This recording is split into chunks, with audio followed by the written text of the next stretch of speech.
ក្រុមហ៊ុន Air Asia បដិញ្ញាបង្កើនការតភ្ជាប់អ្នកធ្វើដំណើរនិងភ្ញៀវទេសចរមកកាន់ប្រទេសកម្ពុជា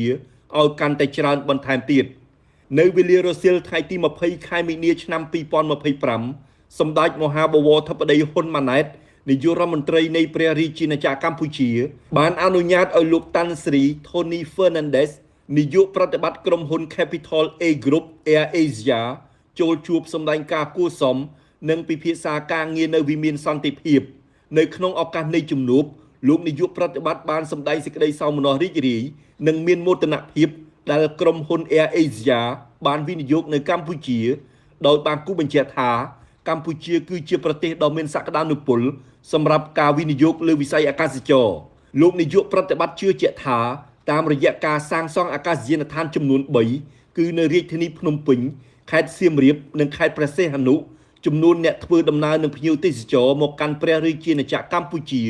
នឹងកើនឡើងជាលំដាប់នាពេលខាងមុខនេះទន្ទឹមនេះលោកនាយកប្រតិបត្តិក៏បានបញ្ជាក់ពីការបដិញ្ញាចិត្តរបស់ក្រុមហ៊ុនក្នុងការតភ្ជាប់អ្នកដំណើរនិងភ្ញៀវទេសចរ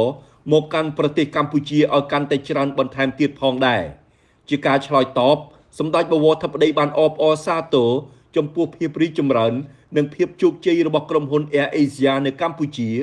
និងបានបញ្ជាក់ថាការវិនិយោគរបស់ក្រុមហ៊ុន Air Asia បានចូលរួមចំណែកនៅក្នុងការអភិវឌ្ឍសង្គមសេដ្ឋកិច្ចកម្ពុជាជាពិសេសលើវិស័យទេសចរណ៍សម្ដេចបវរធិបតីក៏បានគូបញ្ជាក់អំពីការដាក់ចេញនូវយន្តការនិងវិធានការចាំបាច់នានារបស់រាជរដ្ឋាភិបាលកម្ពុជាដើម្បីគាំទ្រនិងលើកទឹកចិត្តដល់ក្រុមហ៊ុនអាកាសចរណ៍និងក្រុមហ៊ុនភ្នាក់ងារទេសចរណ៍ដែលមានប្រតិបត្តិការនៅកម្ពុជាសម្ដេចបវរធិបតីបានលើកទឹកចិត្តឲ្យក្រុមហ៊ុន Air Asia ចូលរួមជាមួយរាជរដ្ឋាភិបាល